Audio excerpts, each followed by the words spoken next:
This episode is going to be great. All Yeah, right. I've been looking forward to this one since we started doing the album draft.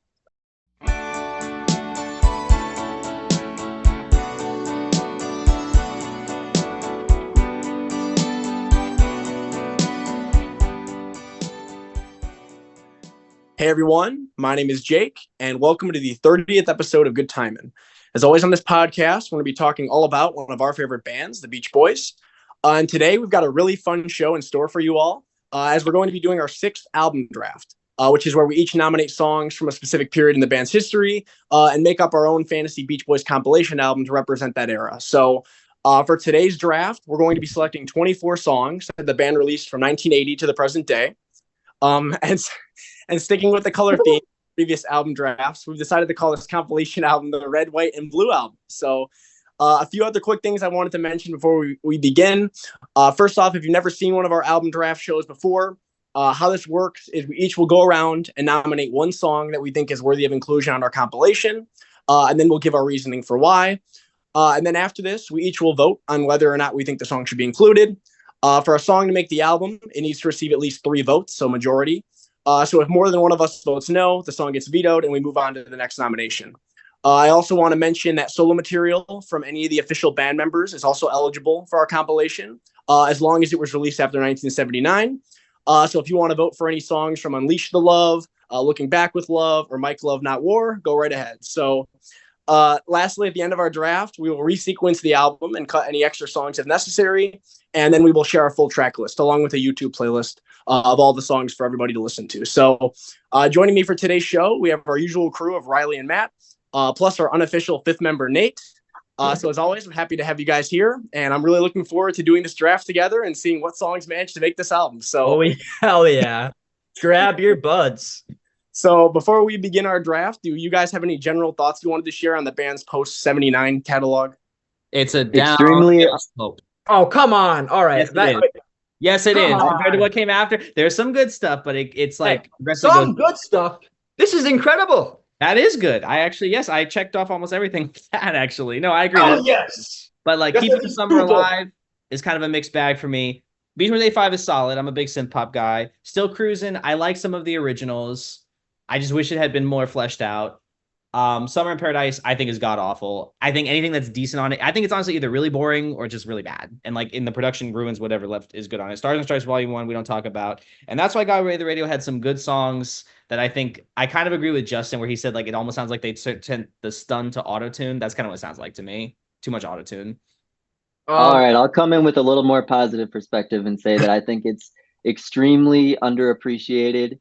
And I think their post 80 material is worth just as much as the stuff made prior to 1980. And there's plenty of good stuff, both at the surface and if you dig deep. I guess I'm somewhere a little bit in between. Maybe leaning a bit more towards Nate, but that being said, there's also it's a mixed bag because it has both some of my favorite material from the band and also some of my least favorite material from the band. That being said, I think everybody has their own individualized opinions on this era. And I feel like most people kind of get swept into that crowd of like, oh, we hear it's bad, so I'm also gonna say it's bad. It's like Radiohead fans. Like they like as a group, collectively, for whatever reason, decide it's the greatest thing ever released, even though Noel Gallagher was 100% right that freaking Tom York and whatever their lead singer's name is could shit into a microphone. Yeah. But you know what I mean? It gets that everybody's swept together into that crowd, but I think everybody should at least listen to all this stuff at least once and formulate their own opinions. I think they needs to be like an unbiased listen to it because I think that this fucking incredible. That's actually a pretty solid record. I have to agree with you on that. Like I said, I don't think like it's all awful, but I just think some of it is honestly some of the worst material they ever put out. I don't think that's unfair to say. And like this one right here, I mean, we'll see. I don't want to give my thoughts away too much because boy, do I have some thoughts. But I feel like even something like Summer in Paradise, which is arguably the worst thing the band's done, has its moments. And I think as hard as it might be to actually listen to it because the production's very much dated, it still warrants an unbiased listen. And as for the solo material, some of my favorite solo works from the band came from post 80. I guess to be fair, most of the solo work came from post 80, but I still really enjoy it a lot. Though At least the stuff I really like, because the stuff I don't like, I don't listen to it all the time. to be fair, the one solo album that did come out post 80 for many people is the best solo album of any Beach Boy. So It might be, and of course we're talking about Unleash the Love from 2012. So, from 2012. 2017. I'm talking about this one. I love this one. That's a solid one. That's a solid listen. Jake? Yeah, I mean, I kind of agree with all of you guys, all different thoughts from each of you. I think that they released some really great material after 1980. I also think they released some very not so great material. But I do think a lot of people are generally too dismissive of this period. I think if you actually listen to the albums, there is a lot to like. If you go into it with fresh ears and not just, trying to compare everything to Pet Sounds or Sunflower. And yeah, some of this stuff is cheesy, but I can appreciate some of the cheesiness. I think, sometimes the band didn't take themselves seriously, and I think there is some charm to some of these songs. Sometimes I'm also rolling my eyes listening to them, but I think there's definitely great material from this time, and I think people that are dismissive of the whole period, I think that that's not the right, attitude to have about it, because I do think even though this band, I would say, definitely released their best music in the 60s and 70s, there's definitely a lot to like from post 1980 as well. So, all right, so I guess we can get into our draft here. So. Who wants to kick it off? Please, please, please. All right. Go ahead. That's a Sabrina Carpenter song, Riley. All right, Matt, you can go first. You want me to go first? No, I won't go first. You kidding me? No, you go first. It's fine. On the disc, Jake. All right. Even though I'm a bit more of a Coors guy, I think that our first song should be "Be True to Your Bud," the Budweiser fight song. Are you serious right now? I am being dead serious. You think I'm joking? I think that there's no better way. There's no better way to start off this era of the Red, White, and Blue compilation album than a song that takes none of itself seriously. That being said, like, even though I'm like half joking, I'm also half serious because I think there is a lot of charm to this song. I think the production is very slick and it's like actually quite good. I do appreciate the sax part on it. I did too. I think Mike actually sounds pretty solid, but I think this is more of a way to like for people to like loosen up, like not be pretentious people when it comes to the Beach Boys and just have some fun. I think it's a hell of a way to start off a compilation. Okay. I do agree that the production is really solid, and it features Mike, Dean, Bruce, Terry. So it's like a legitimate crowd, Gary Griffin. And it's fun. So I give it a thumbs up. I think you make a compelling case, but I think it's kind of silly, a little too like Budweiser. Thumbs down from. I think it's just too. I think I know. I think it's fun, but I wouldn't want it on there. So thumbs down. Oh, I thought we were gonna get all four of Up us. to you, Jake. So it's down to me. Oh God. I actually, this might be extremely criminal for me to say, but I actually prefer this version of the song to the studio recording.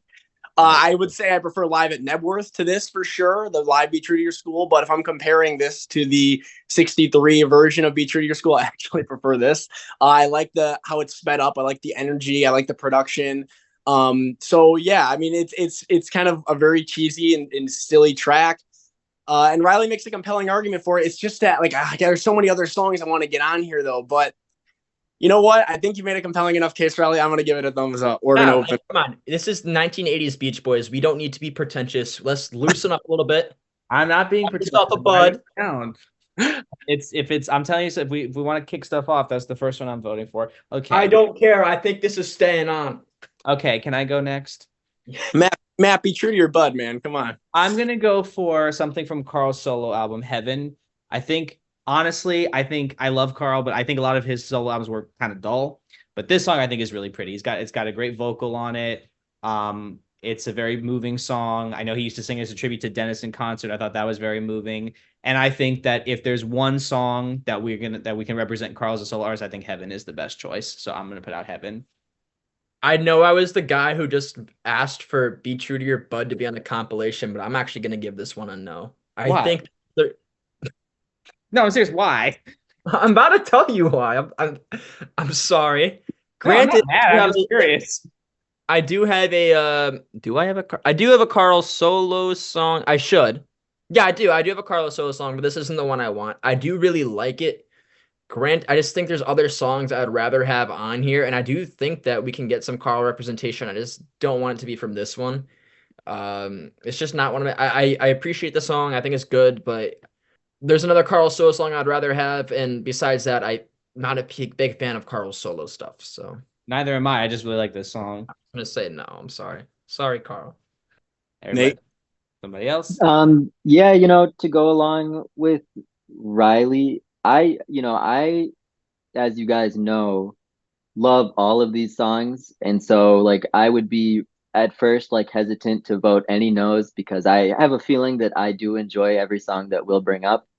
With that said, um, with the limited amount of tracks that we do have, this one just doesn't really move me enough for my vote, so I'm gonna have to go no too. Damn. Jake, Wow. we can say yes or no. Oh, I was gonna say yes. I think this is Carl's best solo song. I think it's very pretty and moving. I like the production on it. I love Carl's vocal. And yeah, it's just a really pretty song. Like you guys said, I agree. I don't think Carl's solo albums are all that spectacular. I think they're pretty kind of sleepy in places. I don't find them that interesting, but I think it's a really beautiful ballad. I know Carl would do it live sometimes with the Beach Boys in the 80s. I think he did it as a tribute to Dennis sometimes too, which I think was really nice. But yeah, I think it's a really pretty song. I think I know the other one that Riley has written down, and I will probably vote yes for that one. But this one I really love. So bummer it didn't make it, but be true to your bud did. But And if I could add a clarification, I would say like I genuinely think it's like a 10 out of 10 song and a better song than most people could ever write, no doubt. But this will be 2 dozen or so tracks that really represent that era, to me there's just songs that jump out in my mind quicker. But yeah, even if I vote no for a lot of these or for some of these, it doesn't necessarily mean I don't think they're great songs. No, I get that. It's just for me, the way I looked at it was I don't really like a lot of Carl's solo stuff at all. And this for me is like by far the best. Like it's heads yeah, up. I'm That's why I put it out there. yeah. No, I get it. I do. I think it's beautiful. I honestly, it's one of my favorite Carl vocals. Honestly, I think he sings it just so beautifully. I So mean, honestly, I think Carl could sing the phone book. Like it could be like yeah, the hideous song and he could make it sound good. yeah. But like this is one in particular that I think because it meant something a lot to him. But yeah, I kind of agree with what everybody else said. That like yeah, I'm not a big fan of Carl solo stuff too. I love his voice. He has by far my favorite voice in the band. But that some of that stuff was just like kind of like middle of the road adult contemporary schlock. Yeah. But And anyway, I do want to throw out that I do really like the song. It's just I anyway, much like other songs and yeah. Jake, you want to nominate your first track?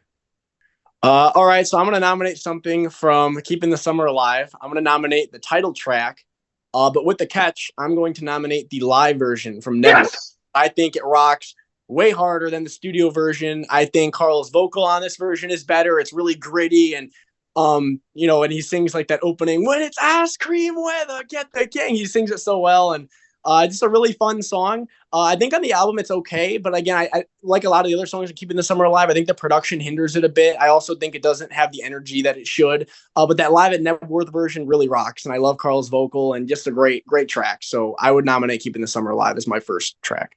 I will say I just listened to this song again today, and the ice cream weather lyric kind of threw me. But then once I got into the song, I thought it was really a fun time. So it's a yes for me. I was going to say no if it was the studio version, but I was gonna throw out the amendment that I will say for the song as long as it was the live version and Jake led with that. So yes. Now don't worry, I'm making the note. 4th of July though, the 4th of July version. Oh yeah, that's fine too. Any live? How about we just say any live version? It's live. I'll just put live, and then you can pick whichever one you want for the playlist. Yeah. Nate, what would you? Yeah, big yes from me. Yes, all the way. I know Nate loves this album, so. I love that song too. I do. I like that one a lot too. Like the ice cream weather kind of threw me at first, but then once I got into it, I'm like, yeah, no, this is a fun time. It's a rocking song. So yes for me. Yeah, I like the bridge too, like the slower bridge where it slows down. Carl's like, lay it down. I always like that part too. So I think it's cool because the Beach Boys famously did like Louie Louie in the 60s, and it's kind of like an update on the Louie Louie riff and sort of doo-wop thing. Yeah, with the so, yeah. So it's like 50% old school for them, but also 50% really like current and forward looking. And you feel that in the live version. Like Mike gets to do his little R&B doo-wop shtick, but then Carl gets to rip a guitar solo. So it's really cool. Also a little reminiscent of it was written with Randy Bachman of Bachman Turner Overdrive, and it's very reminiscent of A little bit. What's that song? Taking care of business. Take care of business. Yeah, the Oh verse. yeah, I can hear that. I can hear that. Yeah, it's like I get up in the morning when it's ice cream weather. You know, I know probably similar chords. I know that song from, there was an episode of American Dad where Stan yes, there is. You know what I'm talking about? Where he would play it on like the jukebox and he would like take the tie off, and that's why I always think of that song. Yeah. Okay, my first selection is also from Keeping the Summer Alive, and that's Going On. I just think it's one of the strongest songs of this whole period, and it was definitely a return to form for the Brian and Mike songwriting partnership. Yes, for me, it's on my list. Each member vocally is represented, which makes for a neat listen too. Yeah, absolutely. I'm gonna hard yes. I think the song is incredible. I think it's just brilliant songwriting from Brian and Mike. And the sax part, holy shit. It's very much them continuing the style of adult contemporary that you had on LA, but also with that classic Beach Boys touch. It's kind of like a even better version of Good Timin'. So hard yes. It's like a dramatic Good Timin', a little more drama and edge to it. Yeah, Good Timin's more like the lighthearted version, and this is more like the more serious. Yeah, I really like this song a lot. I think it's the highlight of Keeping the Summer Alive. I think it is the strongest song on the album. Yeah, it's just really memorable. I love it. I love that key change, that chord change that happens when the saxophone solo comes in, where they're like going on, and then all of a sudden so good. That's like so out of nowhere, and I just love it. And I know some people might think the 80s, like the sax is very cheesy, very 80s, but I actually like it. I think it fits in well. And yeah, I just love this song. I think it's great. And I love Carl's vocal on it as well with the like, I love you. I miss you. I love the way he sings. I love you. Yeah, that's all I have to say. It gives it such like a jazzy touch, like something that you wouldn't. They were already doing like classic Beach Boys, and then out of nowhere you get this like smooth jazz yacht rock sax solo, and it's. I think you could make a case that the Beach Boys were kind of like one of the pioneers of yacht rock, and like some of their early stuff. Totally. Was proto rock, yacht rock. Yeah, that's a good one. I had it as a yes on my list. I know because I tell you, Jake, I was making yes and no's. Well, there you go. There's a yes. Yes, no's, and maybes. The maybes, I have to be convinced. All right, Riley, what do you want to go for? I'll save the one I was gonna do for later, just because I really want to talk about one of my favorite Beach Boys albums. So I'm gonna choose "Get You Back." It's classic Beach Boys, but it still has that modern contemporary pop touch. And some people kind of point to this as like a nostalgia trip, and I guess in some ways it is, but it's not like nostalgia trip in the way that this was. It's not like I've heard somebody say like, oh, Beach Boys 85 is this 60s again with cars and girls, and I feel like this song is very much about them like viewing that more in the lens of like take me back rather than like here's another song about cars and girls again. It's just a great song, great melody from I'm sure Terry Melcher came up with the melody. And I know Mike said that Terry Melcher could have done a better job than Steve Levine on the production, but I feel like Steve Levine's production is what makes this like nostalgia trip less nostalgia, more just like modern pop. The music video is pretty funny too. But I think it's just like a really heartfelt song. And I've also heard that the drums at the beginning were supposed to kind of like, how do I say, like kind of like a tribute represent to Dennis. Yeah. Yeah. So Get You Back. One of my favorites from this era and one of my favorites from the band period. Nate, I know you're a big fan of Mike's re-recording, but I got to go with the 80s one just for the production touches that Steve Levine had. I don't think it's like a huge deal, but I just want to be pretty clear with that. Yeah. No, it's a okay, yes. So to go back into it, yes from me. It's one of the all-time classics, and I think Mike wrote it with Dennis's voice in mind, and unfortunately it didn't end up being recorded that way for unfortunate reasons, but nonetheless it's one of their strongest songs of the 80s and just a really touching, beautiful song. So big yes from me. Yeah, thumbs up from me as well. I think it's like a retro style Beach Boys song, but with 80s production. And I think that's why it works really well. I think Steve Levine did a really great job on this. I love the drum sound, like you guys mentioned. And it's one of the highlights of Beach Boys 85, in my opinion. I think it was a great choice for the opener. I can see why it was the lead single. Mike's vocal is a little nasally, I will say. but it's still a strong song. I still think it's a very good. So I really like the song a lot. It's the first song from Beach Boys '85 I got really into. So I think it's great. Thumbs up from me too, for all the reasons you guys said. It's like it was a return to form for them, and I think it was a decent hit on the radio. If I'm not Yeah, mistaken. it was like it reached the 20s, 30s, I think, on that. It got 32 on the regular charts, I think, and it did pretty well really well in the adult contemporary charts. Okay, I'm gonna jump ahead a little bit.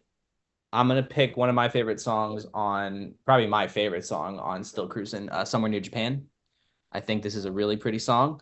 I think it has some great vocals. I think Al especially kills it. It's like I think it's just a really catchy like late 80s pop song. I know that it has a little bit of a questionable origin with like who wrote the song, but I really, really enjoy it. Highlight for me from their late 80s period, and it's a highlight on Still Cruising. So Somewhere Near Japan. Yeah, I think that's just it's great songwriting from John Phillips. There's the version called Fairy Tale Girl, which you hear like the origins of the song. You definitely like hear where the song stemmed out from, but I love the touches that Mike and Bruce added to it, to the song, because it, as much as I appreciate that original like version, they really make this song pop.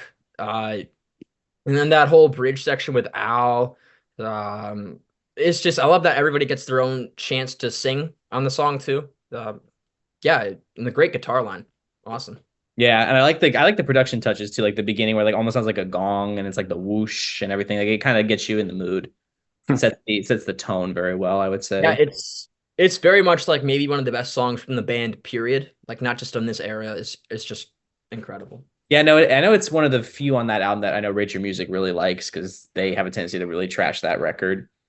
Yeah, so I'm torn because it wasn't originally on my list, despite me agreeing that it's like I agree with what Riley just said, that it's like one of their not only greatest songs of the 80s, but of their entire catalog. The reason it wasn't on my list was I was just sort of trying to go for like a lyrically upbeat for the most part, like summer Beach Boys kind of vibe, like what you'd expect, something to like listen to in the car. So In my that car. song wasn't, you're right.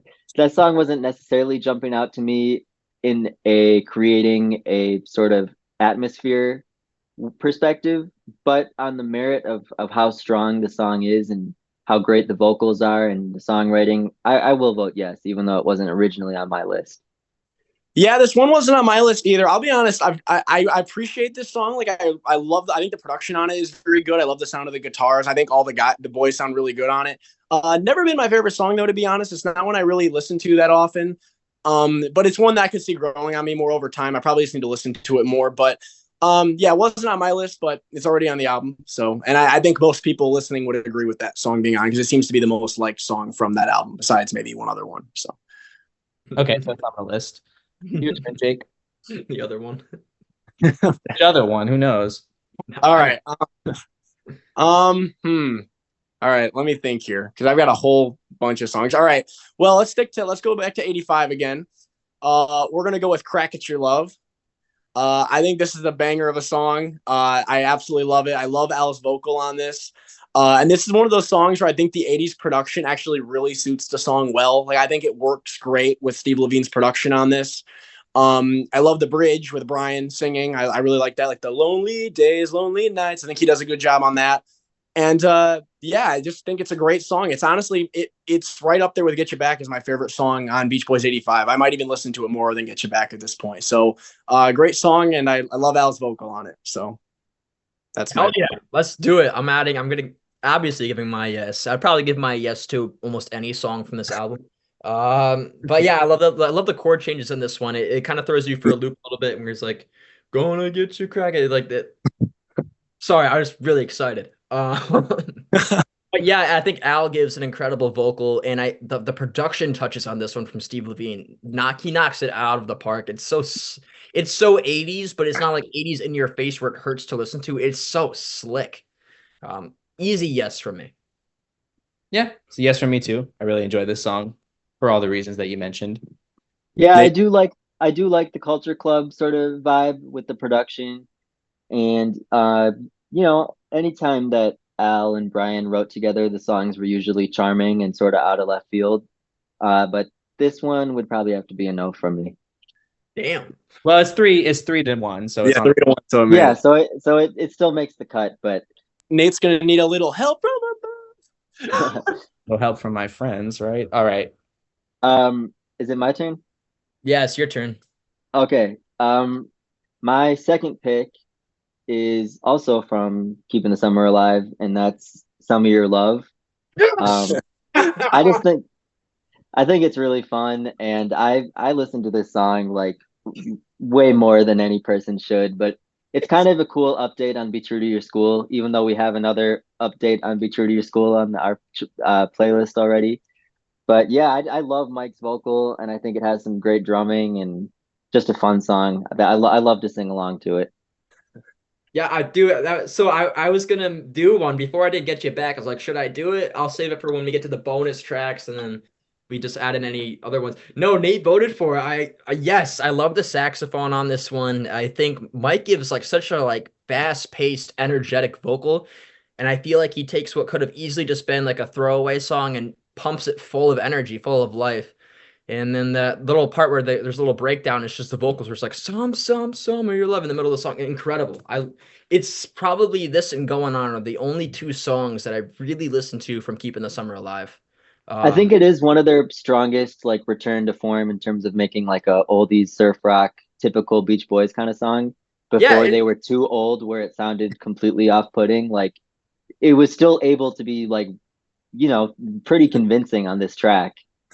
it's kind of reminds me of All Dressed Up for School a little bit. Yeah, So definitely. I could easily see this being like if you make them a bit younger, this could easily be like a summer days style track. I don't think it's like as strong as some of the best of fun summer days, but granted, from like the '80s, I love this song. It's so full of life. Yeah, Mike very nasally, but somehow still puts in energetic vocals. So easy yes from me. Oh yeah, yeah. This is gonna make you popular. No. I listened to it. I like what they're going for, but it's kind of lame for me. Like I think it would have worked a lot better, like you said, if it was a Summer Days track when they were younger. So unfortunately, I'm gonna have to say no. All right, so it's down to me. Well, this is one of those songs where like when it starts, I get like this big stupid grin on my face because the horns come in. And it's like just it's so cheesy. And then, but I gotta say, I mean, it's a fun song. It's really catchy. I think Mike's vocal is good. It's very upbeat and energetic, like you said, Riley. And yeah, that some of your love. It's a really good chorus, and It gets stuck in your head. it does, and the lyrics too are kind of fun, like with my favorite little acrobat and all that stuff. So, cheesy, really cheesy song, but I'm gonna vote yes just because I think it's a memorable hook and it's a fun song, very catchy. So, No, I'll be honest. Like, I mean, Keeping the Summer Alive is arguably my least favorite Beach Boys album.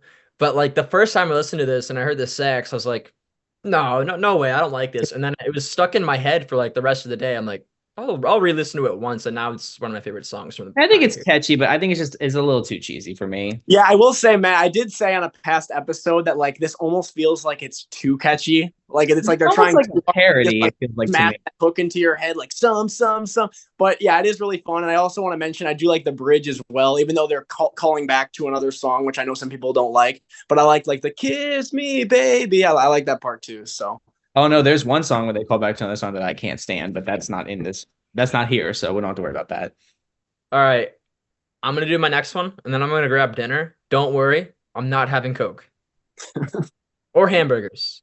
But like Coke as in Coca-Cola, not like cocaine and hamburgers with Brian. Although that is the right era. It is the right here. Cocaine sessions. It is. All right. I'm kind of scared. No, I'm not. Wait, maybe a little. Just do it. I know, just do it. I don't know. Maybe I don't know. You guys get it? Oh, maybe I don't know. Okay. Maybe I don't know. I love this one. Shake. No. I love this. I'm already gonna get outvoted on this one. I can already tell. But I love this one. I think it's especially when I say like era defining, I kind of mean this in the sense that it perfectly encapsulates the album that it came from. I love the synths in the beginning, the down, and then the little guitar solo. I think it's from the guy from it's not King Crimson. Robert Fripp. It is Robert Fripp, I think, who does no, it's Gary Moore or Gary. Yeah, I think it's him. Yeah. Like I said, not from King Crimson, but similar vein. Great guitar lines on this. I love the guitar solo. Absolutely shreds. And Carl's voice is like so full of life. He's just smashing that vocal out of the park. And I just such an energetic track. If you told me this was a Beach Boys song the first time I listened to it, I'd be a bit shocked. But when you listen to the rest of the album, it makes sense. It's just incredible. And it's again, is Carl writing this? I think with Myrna Smith. I think um, it really shows that the Beach Boys weren't quite done with trying to be forward thinking. So I love it. Probably gonna get outvoted, but if I didn't throw it out there, I would regret it. Well, you get a thumbs up from me because I really enjoyed it too. Okay, still in this. Nate. Yeah, I'll give it a yes. Okay, it's on the list. You don't like it, Jake? Yeah, I appreciate. I really like the guitar on it. I think the guitar is really cool. I think Carl's vocal is good as always, and I can appreciate some of the production elements. Like I do like that opening, the way it opens. I think that's cool. But I don't know. Musically, it doesn't really do that much for me. I kind of like the chorus, like the maybe. I don't know. It just doesn't really do anything for me. This is one I've listened to multiple times, like to try to get more into it. And no, I don't know. It doesn't really do anything for me. I think they're trying to kind of combine like some 80s hard rock sound with like a Beach Boys song. I don't know. It doesn't really work for me, but sounds like I like Jake Brian's falsetto vocals on the maybe, I don't know, responsive little parts. Brian I love the sounds call very and much response. like his 60s self on that one. That I think Beach Boys '85 is kind of the album where Brian found his voice again, because in the past like 5 or so years he was kind of lost with it ever since Love You, and I feel like he got it back. Get you back. Yeah, he did. All right. I'm gonna do this is a softball one. I think if it doesn't get voted on, I get it, but I think it should be on here just if for nothing else because of how big it was. Kokomo. It's a classic, very popular song, very catchy, was a #1 hit, Golden Globe nominated. It really brought them back into the spotlight. I think it was their biggest hit actually, and I really think it was I think it got kind of overplayed, but I really do think it is a great pop song and it's very catchy, and I think it deserves a spot on here. I think it's one of the greatest pop songs of all time, and surely deserves to be on this list as one of the band's crowning achievements. So yes, from me for sure. When you look at the actual chord progression, it's actually pretty damn good. Great thinking from John Phillips and Scott McKenzie also played a part in it. I love that Mike added the little hook, and then Carl sings the hell out of it. But Carl sings the hell out of it, but it just suffers from how like good it actually was, and it did so good that it brought them back into the mainstream. First #1 hit in like 20 years. Mm-hmm. Yep. Absolutely nuts when you really think about it. Like let's take like an artist from mid 2000s. Let's say the Killers with Mr. Brightside, and then all of a sudden they had a new hit today. Yeah. Totally nuts. Especially because groups in general are like now nowhere on the charts anymore. Like it's pretty much we live in the era of the solo artist nowadays. But it's nuts, and it deserves its place on here. It's a great song. I mean, sure, it kind of brought Mike Love and the whole, I guess, ultimate nostalgia act back into the frame. Although that was already building up for the past like 10 years. It was. Yeah, it was. So like it wasn't new. It just kind of brought them even more into the mainstream. And I guess it's like the Uncle Jesse era, but still, it's like it deserves a spot on here. It's a great song. Now Jake's gonna vote no because you said Uncle Jesse era. No, there's only one. There's only one song from the Uncle Jesse era that I would 100% vote no on. Well, maybe a couple others, but there's definitely one I would vote no on. Anyway, Kokomo, great song. I pretty much echo everything you guys said. I think the problem people have with this song, I think it's like you said, it was overplayed at the time. And also, I think people have a problem with the fact that this is by the Beach Boys, and people viewed them as they were old and past their prime at that time. And here they come with this really cheesy 80s pop song. But I think if another band had released this, I think people would really like this song and not trash it as much. I think it's a really great pop song. I like the production on it. That hook is undeniably good, and I love Carl's vocal. I think it's a really great song. I think it's one of the best things they did in the 80s. So, and I can see why I went to #1 for sure. So, and one last thing on this song, and then we'll move on. I know another reason I think why people hate it is because of what it represented. For a lot of people, that's kind of what I was getting at, right? Yeah, like the artistic. For a lot of people, in the general public's mind, the artistic decline of the group.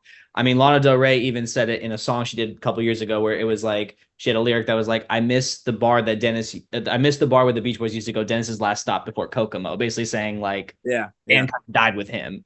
There's a lot of symbolism to it. Same thing with "We Built This City" by Starship. I don't think that's even worse. I think people just rag on that because, you know, it's what it represents. Like, oh, this was the band that was once Jefferson Airplane and Jefferson Starship, and now they're putting out this extremely commercial pop song. But like in reality, it's just a fun 80s pop song, you know? Well, it also has a really stupid lyric. Marconi plays the mamba. Well, yeah, that's I mean, knee deep in the hoopla. There's some questionable There's lyrics. some stupid lyrics in that song. But anyway, But I mean, it's fun though. It's this a is fun on the list. We are now up to 9 songs. All right, who's next? Is it me? Yes. Okay. Beach Boys 85. I'm trying to pick. Like, there's some stuff on here I know you fuckers are gonna vote no on. So I'm not even. You know we're gonna vote that. All right, let's go with another 85 song. Let's go with I Do Love You. I think this is a great vocal from Carl. The song was written by Stevie Wonder, so it's got that very soulful R&B sound to it, and I think Carl's voice suited that style very well, and I think he sings this song really great. Really great song. I like the production on it, and yeah, it was a great choice to have Carl sing this, and I love that Stevie Wonder, you know, a second Stevie Wonder collaboration with the Beach Boys. You know, they covered "I Was Made to Love Her" on Wild Honey, and now Stevie Wonder wrote a song for them, so I think that's really cool. So I would nominate that song. Easy yes from me. It's one of my favorites from 85. I was actually going to say this for my next nomination, but I'm glad Jake did because I was scared that if I said another 85 song, it wouldn't get on. I think we're at 4 Beach Boys 85 songs now. Yeah. I think this would be the 4th. Could go for about 2 more. That being said, I think that Steve Levine's production enhances Stevie Wonder's chord progression that he used. I think it works really well together. Love the synths. Love the. I think there's sax on here too. Carl rips the vocal. It's just awesome. 85 contemporary pop song. So this one was a maybe on my list, but I think you both make a really compelling case. I mean, Stevie Wonder, one of the all-time greats. The harmonica in there, of course, that's his little touch. Yeah. Carl's vocal was great. And I think what's really cool is the song was obviously a love letter because Stevie Wonder is a huge fan of the Beach Boys. And so it's kind of cool to see one of the all-time great artists paying tribute to another all-time great. So I'm going to say yes. Nate? I'm gonna have to go no with this one, just because there's a lot of other ones that I'd like to include, but it is a really neat collaboration for sure. I think this is one of those tracks that kind of just show that this album was not a nostalgia trip from the band. Just want to throw that out there. Yeah. I mean, there's a good variety on there for sure. Like there's, you know, it's not people, it's not like 10 California Callings, you know, there's a lot of really interesting songs. And by the way, that song, I hate how much that song has grown on me, by the way. Like, I know that's like the dumbest song, but like that hook, man, that beautiful women going, oh my God. I mean, it's not 10 Winds of Changes either or something like that. Okay. My next pick is the last pick that I have from Keeping the Summer Alive. Because I was going chronologically, and that is Bruce's Endless Harmony. No, I knew it. No. I love the reflective lyrics, and I particularly like the coda section that Carl sings, and those great harmonies on the outro, the really dense, tight harmonies. And yeah, I think it's a celebratory song, and I'm really happy they named that 1998 documentary after this song and called it Endless Harmony. And it was sort of used during the ending montage of that movie, which I thought was really effective.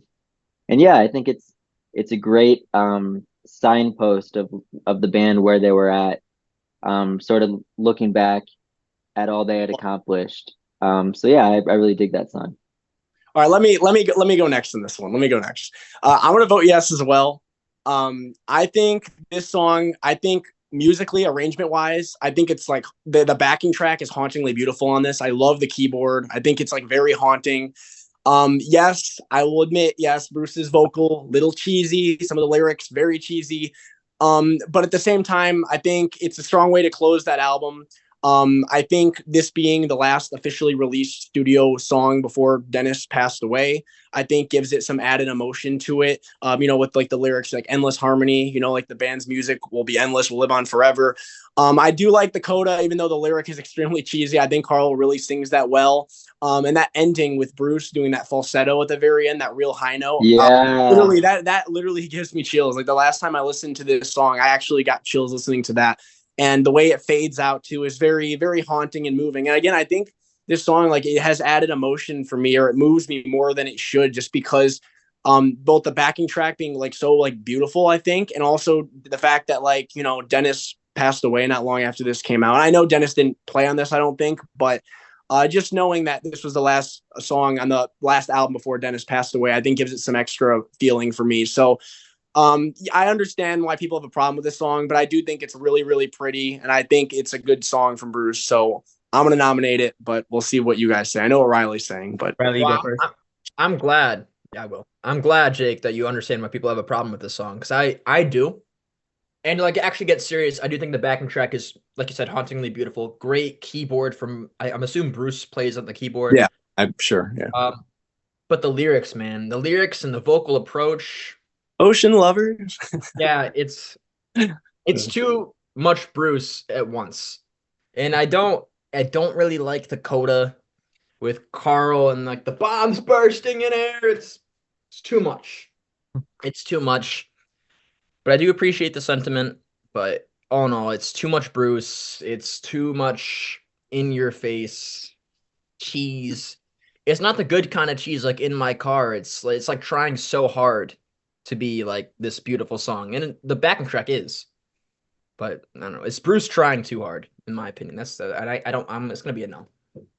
Okay, so I listened to it again, and I have a lot of mixed feelings on the song. First of all, I do think the backing track is beautiful. Keyboard's haunting. I do think the vocals are really nice, but some of those lyrics, man, are rough. But I think both Jake and Nate make really compelling cases, and I think there's enough to like in the song that you've convinced me. It's a yes. Yes. And Riley, you've had a lot of Beach Boys 85, so let's throw them a bone. We did it, Nate. It's honestly, it's grown on me a bit because I think there is a lot of really beautiful things in the song. I just wish some of the lyrics weren't so cheesy. If you fix some of the lyrics, yeah. No, I would honestly say the acapella outro might be the most beautiful few seconds of music they did since Smile.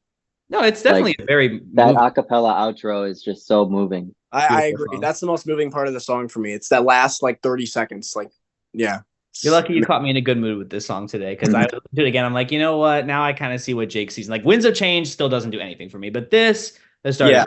Yeah, and I think unlike some other songs on Keeping the Summer Alive, I think it's memorable. Like I think like you remember this track just because of that backing track and the fact that it's like slower. I just think it is distinctive from some of the other songs on there. Where like some of the songs kind of just blend together. I feel like on that album. Like I said, it's grown on me. So, and you guys you make a very compelling case. So I'll give it. I concede. I'll admit when I lose. Give you that. I think you could talk about that like bombs bursting in air segment where it's like full blasting. I would probably like it a lot more. So just take that out. Part. Yeah, because I was like, I already have like Bruce like chirping up my ear. I don't need that whole like. Riley, if the lyrics were different to that part, do you think you could stomach it more? Maybe. I like it musically. I think people's issue with it a lot of times I feel like is more the lyrics than it is the music. Like I like how it kind of just comes out of nowhere. It is abrupt, but like it comes out of nowhere, and I like the way that it leads into the outro, like the way it leads into that high note from Bruce, and then the harmonies at the end. I just think it's a great way to transition to it. Otherwise, I don't know. I think this song would lose something without that part. It would be just more just a ballad with So it's kind of Smile-esque that in the middle of the song, it abruptly changes key and meter to essentially like a completely different song, like a jump cut to use movie terminology. So he's definitely took a page out of Brian Wilson's book with that sort of like jarring transition, but I think it's to good effect. Well, see, I was going to say, Jake, the other thing I think about this song is that it depends on your tolerance for Bruce because Bruce is super syrupy. So some people have a much higher tolerance for that. Some people have a much lower tolerance for that. Yeah. Damn. Jake, I mean, I know Riley is on the lower end. I'm kind of I know Justin also. I think lower end because I do like some Bruce stuff. But you are on the lower end. I am on the lower end. I'm not a Bruce hater. No, I'm not either. I'm a few notches above you, but I know I'm definitely a few notches below Jake. Like Disney Girls is top 10 Beach Boys for you. Top 10 Beach Boys for me. It's a good song. It's not that good. Not for me, at least. There is another. I'm not going to say anything until we get to bonus tracks. I was going to do another Beach Boys 85 song, and I probably will say it again later, but I want to move on a little bit. about one album ahead to a classic Brian Wilson song called "In My Car." That's a good one. I think that when you look at the bare bones structure of this song, it is classic Brian Wilson. Like the chord changes are very reminiscent of something you'd find on summer days, summer nights, and Beach Boys Today, and even a little bit of Pet Soundsy when you look at the straight chord progression. And then you hear like there's like the little like when I'm behind the wheel. It's like a slow verse, and then bam, the chorus hits. It's classic Brian Wilson. But it's also Brian Wilson instead of being like "Don't cry, put your head on my shoulder," serious. No, it's Brian Wilson with a sense of humor. Um, I'm doing "In My Car," and it's not going to be the first Brian Wilson song about a car on my list. But yeah, it makes you remember it's the same guy that wrote Shutdown and Deuce Coupe and Drag City and all those It's songs that back topic. in the It's 60s. that topicality mixed with that, like honestly, the musical genius of Brian. It's like Mhm. look at the chord progression. It's like actually nuts. Yeah. It's Mhm. this is like Brian writing piano compositions similar to Pet Sounds, except instead of talking about like being sad, he's talking about getting in a fucking car. So like it's a great song. Yeah, gets a yes for me. I love it. It's fun. It was a grower for me. I don't think I was as huge on it the first few times I listened to it, but the more I listened to it, the more it grew on me just because like he's just having fun. It's just a blast. It's just like he's having fun. It's so stupid, like and silly, but it's fun. Like it's like you can't not listen to it and have a smiley face. And those drums go really hard too. So yes. Yes. Yeah, the also the synth goes hard too at the start. Like I love that too. Yeah, I kind of agree with what you said, Matt. Like, yes, like this song is one of those songs where like lyrically, yeah, it's pretty stupid, but it's just so much fun. I think musically it's strong. I think when I first heard this song, it didn't click with me right away because I think the thing I had issue with was Brian's vocal. I think Brian's 80s vocals can be too much for some people. Like they're just very different from what you're used to from him. Like his more like strained kind of voice that he had kind of around like the Landy era and stuff. But I got used to it, and yeah, I think it's a fun song. I don't know why I find the "Captain of My Destiny" part so funny, but I just always laugh at that lyric. He's captain of his destiny. And yeah, it's just a really fun song. I love the bridge, the cruise, cruise, cruise with me, baby. Now I think that's really fun too. So yeah, great song, great 80s pop song. And yeah, I think it's a lot of fun. And that like whole section, come with me, we'll go for a ride. Like that's And go it's for a so ride. fun. Yeah. And Nate, you gave it a yes, right? Yeah, I'll go with the crowd since it's already made it there. Yeah. Yes. All right, Matt. In My Car. Well, you kind of already mentioned it. I'm gonna bring it up. Let's Go to Heaven in My Car. Yes. Riley, first I thought you were kind of crazy, and then I like listened to it again. I'm like, you know what? It's fun. It's a good time. It's I Gary know. Usher. It's Brian Yes. working with Gary Usher again, which is awesome. You know, it's like a return to form from the '60s.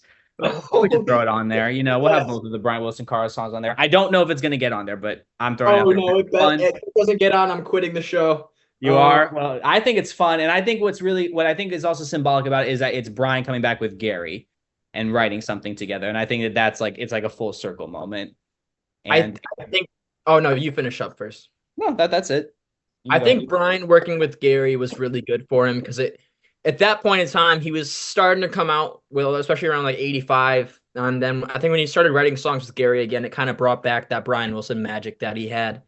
Especially when I read about them in Jim's book, like how close they actually were. And I think Gary coming back was great for him. And I think this song, very much same vein as in my car. Let's Go to Have My Car is just great fun, mixed with classic Brian Wilson songwriting. And as Let's Go to Heaven in My Car. The hook is like some of Your Love With Me. It's like I didn't think it'd get stuck in here, but it did. And I love that song. Shout out Police Academy 4. Yes, that's what problem. Nate.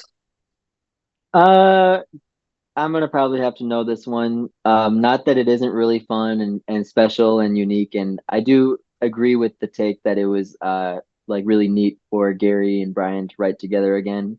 But yeah, wouldn't make my list. Yeah, I hate to break your heart here, Riley, but I'm going to vote no as well. I did have it written as a backup on my list. So like it's one I was going to consider if it came up. Yeah, I mean, I think we already voted on In My Car. I think that's a pretty similar song to this in terms of like it's a more upbeat 80s style Brian song about cars.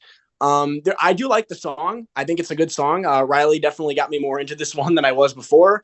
I like the keyboard on it. I like the verse melody, and the chorus really does rock. It is a good hook for sure.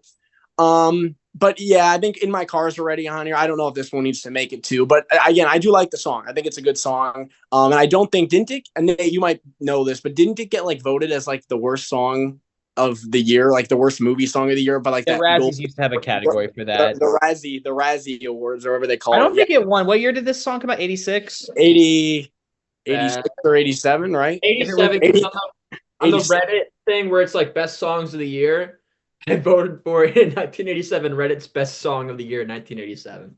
Well, if it was 86, I know it was Prince's Lover Money, which is not a bad song. It was just associated with Under the Cherry Moon, which isn't a particularly great movie.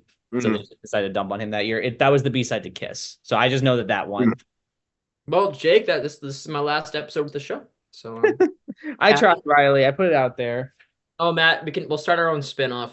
Farewell, my friend. Farewell, old friend. We'll call our spinoff. You take the low road, and I'll take the high road. All right, Jake. What are you going for? All right. Let's nominate one. I know Nate's gonna vote yes on this one. California Dreamin'. I think nice. A really good cover of this song by the Mamas and the Papas. I like the 80s production on it. I think a band covering this song in an 80s style, I don't think they could do it any better than this. I love the sax solo on it. It's very 80s for sure. But I do like it, and I think they did a great job covering it. I wouldn't argue with somebody that said the original is the better song, the better version. I still prefer it myself. But every time I listen to this song, it gets closer to that version for me. I think it's a really strong cover. I think it's one of their better later period covers. So I think it's really good. And I know it appeared in, what was it, Stranger Things recently. So it got a popular. Yeah, but it's like a big hit now. Okay, let me start. No, because I just think it's a solid cover, but I think the original just is way better. And I think we should focus more on other originals. So no for me. Nate, you go. It's a huge yes for me. Not only because it was like a relatively big hit in its day, but because it stayed in the set list. People love it live. Like Jake mentioned, it was on the big TV show, and it's one of their biggest songs on streaming platforms now. So definitely an iconic number that I think at this point, just as many people associate it with the Beach Boys as they do the Mamas and the Papas. All right. I think it's one of those songs that they almost have to play at their shows too at this point. Like it's just one of those songs that people really expect to hear. Yeah. It gets a yes. I'm saying yes. Right. I love Roger McGuinn's 12-string guitar on it. Yeah. I think that like was one of the first things I noticed about the song, period. I think if there is any band to cover this song, it kind of has to be the Beach Boys. I think any other band wouldn't really do it the justice it deserves. It's pretty funny because I don't think this is the first time they covered it, but I think this was like the first time. Like I think Mike did a version of it or something. Yeah, right? Mike and Dean, and then they used these multi-tracks and sort of embellished on it. The original version was produced by Adrian Baker, and then Terry Melcher sort of Terry. This was also when the final little sprinkle of pixie dust. This is when Terry kind of started to partner up with the band too, and I think Terry. I mean, even though Terry was the producer on this. He also was the producer on this, and I feel like Terry brought more good than bad to the band. I think Al's vocal is absolutely incredible. I love the vocal harmonies on this one, and I think this is a relatively minor hit with the band in the 80s.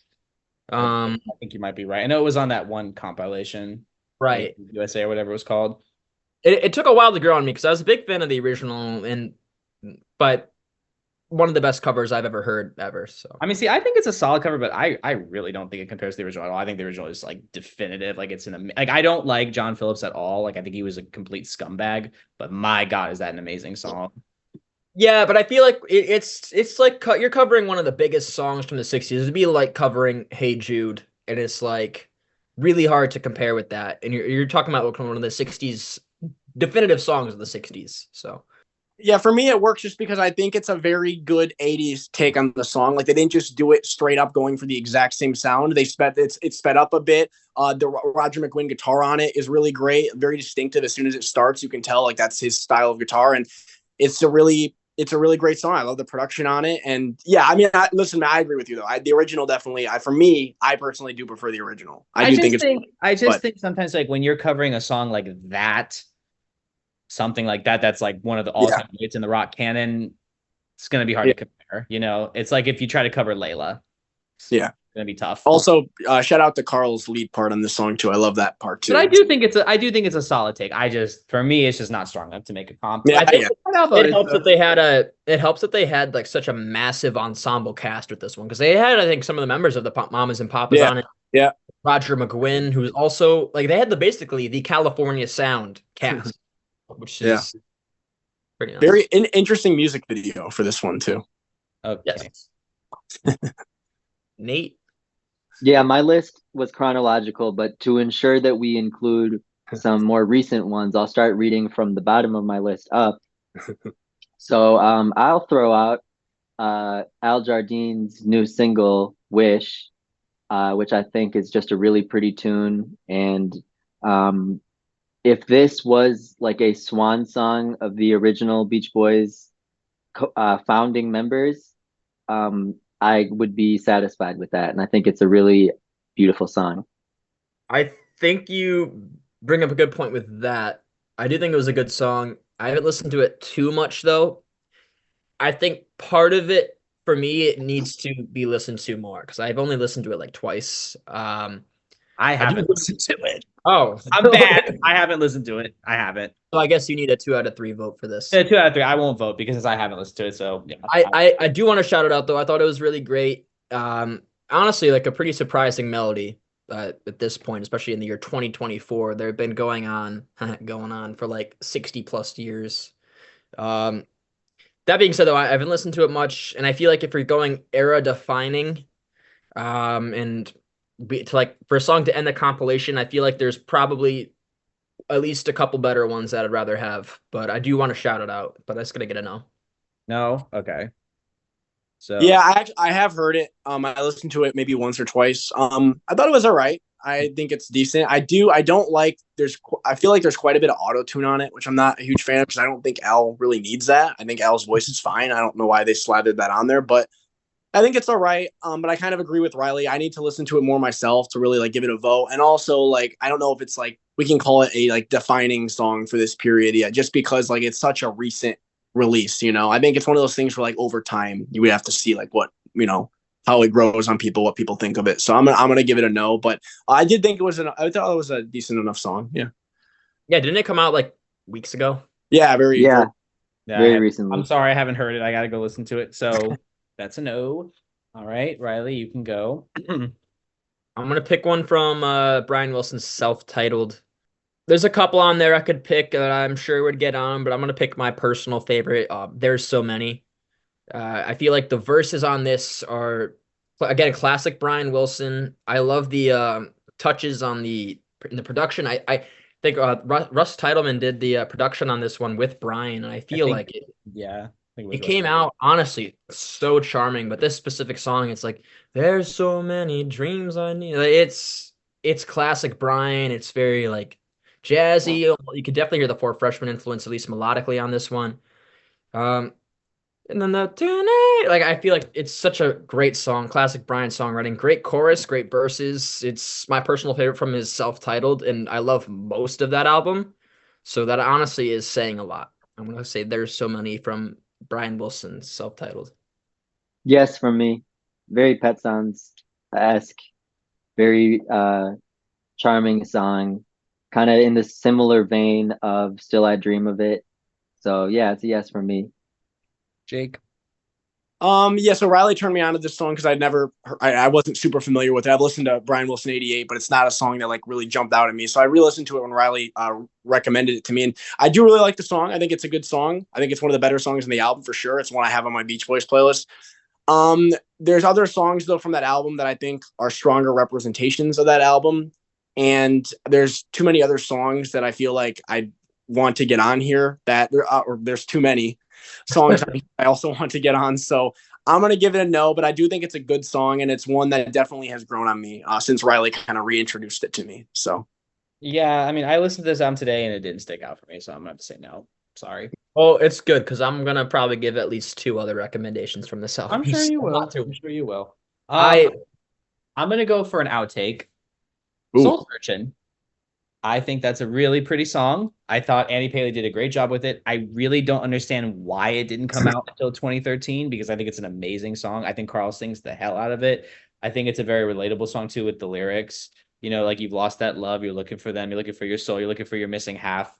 I love that song. And the first time I listened to that big box set, I'm thinking to myself, why the hell was this not released? It's so good. So Soul Searching for me. Yeah, I think Soul Searching is a great song. I think I understand why it wasn't released. I think it was meant for the Beach Boys like '96 album that they were planning on doing. At least I think so because there's like that mini documentary about the Beach Boys working together in like '94. Anyways, a lot of the Paley stuff was kind of thrown away, especially once Brian started working with Joe Thomas. So I could see why it wasn't released. That being said, it's a fantastic song. Again, as we've been saying, it's classic Brian. I really love Carl's vocal on it. Great song. Jake. It gets a yes from me as well. I think it's a great song. I love Carl's vocal on it.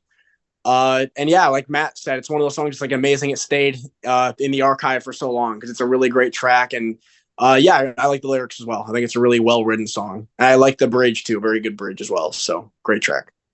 Yeah, I'd agree with all that's been stated. Good, great tune. Awesome. So that's on there. All right, Jake, we have 14 songs, so 10 more to go. All right, let's do a Brian Wilson 88 song. We're gonna do Melt Away. I think this is one of the highlights of that album. I think it's a really great track. I like the lyrics a lot. I think a very moving song.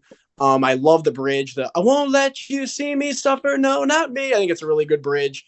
And yeah, I think it's one of Brian's stronger vocals on the album as well. And I love the production on this one. I think the production suits it really well. I know like the 80s production isn't for everybody on this album, but I do think it suits this song well. And I think musically it's one of the best songs from that album. So, and it's probably the song I listen to the most from Brian Wilson 88. Yeah, it was gonna be. I have three Brian Wilson self-titled songs on my list. That was one of them. So I'm easy yes. Maybe I don't like it as much as there's so many, but again, this is Pet Sound. This is literally like when it comes to the musical elements of the song, it is like Pet Sounds 88. Well, I'm just gonna say it's like honestly Pet Sounds level of like complexity where it's like this is classic hardcore Brian Wilson doing his best. Well, people sold it as Pet Sounds 88 back in the day. That's what they marketed this album as. Yeah, and while I can see why people don't like the production, I think the production absolutely it transforms what is already a great song into something spectacular, and I think that it definitely deserves a spot on here, and I'm glad it's this one. Yeah. Yes, for me too. I really enjoyed this song. Nate.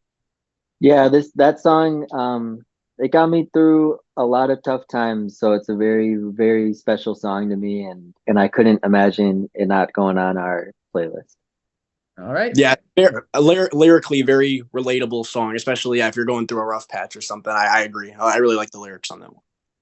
That's one of those songs that really does kind of feel like a warm blanket when you're down, sort of just very, very peaceful, very reassuring. Mm-hmm. Yeah, I love that song. All right, who's next? Nate is. All right, Nate. Okay, Rockaway Beach by Mike Love from 12 Sides of Summer. To me, if I've said this since the day that this was released as a single, that if the Beach Boys ever reunited again, I would want it to sound like the way Scott Totten produced and arranged this cut. I think it's just such a perfect song for the Beach Boys to cover. It's become a concert staple. And I think if ever a song was something you'd swear was written by Mike Love, but really wasn't, this would be it. And I think, you've got Bruce on it and Christian and the whole gang, and they just knock it out of the park. And I think it's absolutely, without a doubt, the most energetic rock song possibly ever released by the Beach Boys or solo Beach Boys. So I think it's just so much fun, so much great energy, and it's just full of life. I'm gonna say no, just because again, look with the era-defining stuff but that kind of more that lens. That being said, you would not believe my reaction when I saw Mike break out Rockaway Beach at the concert because I was. Oh, you went? I didn't go at that time, but when I went to Oh. them last November, I was with my my then drummer and my good friend Viraj. I was getting him into the Beach Boys. He's a big punk fan. He really liked the Ramones. And the second we hear rock, rock, rock, Rockaway Beach, we turn to each other and we're like, holy shit, Mike Love is They playing kill it. Rockaway. They kill it. They absolutely kill it. So even though it's not going to make this like compilation, I think that if you definitely need to at the very least look up the current Beach Boys touring band with Rockaway Beach, because I had a hell of a time hearing them before that live, and like yeah, I think I really wish they covered that song like when it came out. That being said, it was still awesome to see live, and the touring band did a stellar job performing it. I respect the answer. I'm gonna probably, you know what? I'll vote yes because I think I love Rockaway Hey. Beach. I love the original, and I think it's fitting that the Beach Boys touring band covers a song by one of their biggest fans, the Ramones. And so I think that it's, I think that thematically it fits. And you know what? I'll give it a yes. I'll throw you a bone. Thank you. You're welcome. Down to you, Jake. Yeah, I'm gonna go with kind of Riley's logic on this. I'm gonna vote no, but I do think it's really cool that they cover it live. I think they do a really good job covering it live. That concert that we were at together, Nate, when we went earlier this summer, I thought that was one of the highlights of that show. I thought that they did an amazing job with that, and it suits their style so well. I feel like, and like you said, it's like one of those songs where like you wouldn't be surprised if Mike wrote it if it wasn't the Ramones song. So I think they do a great job at it live. I have heard the studio version. I don't really remember it much because it's been a long time since I've listened to Mike's more recent solo stuff. But yeah, I'm going to give it a no, but I do respect them covering it. I think it's a great choice for a cover by the Beach Boys. So, what is that one song he did during COVID? I'm not voting for it. This too shall pass. This too shall pass. They had that right off the bat. He was kind of right, even though I just had COVID last week. Matt, you know how there's that guy on YouTube for Taylor Swift, that Swiftologist? We're gonna call Nate the Mikeologist, Mike Loveologist. Hey, Dr. Love, as long as Dr. Love, the Love Meister. That's what I like. They call me Dr. Love, and then Carl. Yeah. The Love Machine, and that's what I used to call him, right? I'm gonna break it. I'm gonna break through the barrier that we haven't gotten through yet. We've gotten before all this. We've gotten after it. So I think it's finally time we talk about our favorite album, Summer in Paradise. Woo! I know that Nate, like when I say favorite album, we're all like, "Oh, it's not our favorite album." Nate's like, "Oh, but it's actually my favorite album." Yeah. Oh, I'm gonna play a little safe because there's one on here that I know I really like, but I don't think it might get voted on, but I'll save it for later. So I'm gonna talk about an easy one. I'm gonna go Strange Things Happen. I think this is one where the songwriting is absolutely there. It's the snare drum is a little too loud though. That being said, it's great songwriting. I think Al rips it. Like keep in mind this is Al when he had the ponytail and not much else up here. But I could totally see him in the studio ripping it. He killed the vocal on this. I think the chorus is one of those ones where again you don't think it's gonna get stuck up here, but it gets stuck up there. Every time I cut my baby, strange things happen. The little guitar line after that. Nate is probably more. He probably knows a lot about this. Is there the UK version? Doesn't it also have Roger McGuinn on 12 string? Yeah, the UK version's also quite a bit shorter for some reason. They sort of took out some of the like instrumental passages. But what you're thinking of is Roger added his 12 string to the UK version of Summer in Paradise, the title track. The title track. But yeah, Strange Things Happen. I think if we are going to have Summer in Paradise representation, I think that this should be one of the songs that represents that album and that period for the band. All capital YES from me. Hell I think yeah. it's one of Al Jardine's best vocals of his career. Yeah, I could actually see that. Matt? Well, I don't really like Summer in Paradise in general, but this is definitely one of the better songs, and I guess we have to have some representation from it, so I'll give it a yes. All right, so it's already made it. I had it written as one of my backups, so it wasn't one I was going to mention myself. I do think it's one of the stronger songs on Summer in Paradise. So I would give it a yes as well. I think Al's vocal is great. I like the verses sung by Mike, and I love that chorus with Al as well. So one of the stronger songs on the album for sure. But as you mentioned, that drum is a little too loud for sure, which there's another song I want to mention from that album where that drums are way too loud as well, but we'll get to it. Hey, being our Summer in Paradise Dr. Love expert, should we include the UK version or should we include the US version? Can you find it easily, the UK version? Yeah, Yeah, both versions are on YouTube. I mean, personally, I'd have to go with for that song specifically with the US version because it's longer and yeah. it's a great song. So it no need for it to be cut down like it was. Yeah, it's kind of like a little sequel to Funky Pretty. So What's the song called again? That's such a cool observation with the sort of like hippie guru TM kind of lyrics mixed with like a funky rock kind of thing. It really is a lot like 90s Funky Pretty. That's a cool observation. All right, I'm gonna pick something from Brian Wilson's Lucky Old Son. It's one of my favorite Brian Wilson solo albums, Southern California, song at the very end. Yeah, that's on mine too.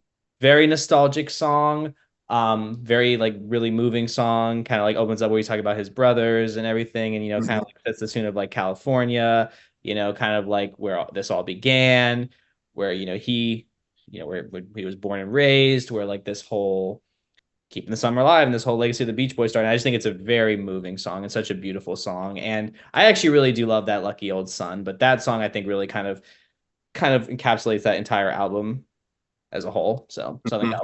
Yeah, that's where my thought was. The reason I want to say yes. First of all, vote yes. I think with this album, I'm gonna sound pretentious as hell, but it's just like I feel like that's one you really need to listen to beginning to end to fully. Because I can't pick a highlight from that album. Even some of like I guess the standout, I guess like singles, quote unquote singles, like Forever She'll Be My Surfer Girl. Midnight's Another Day. I really like Mexican Girl too. Yeah, Mexican Girl. It's the kind of love I really like too. I can't really pick a standout though, even though I have like my favorite moments on it.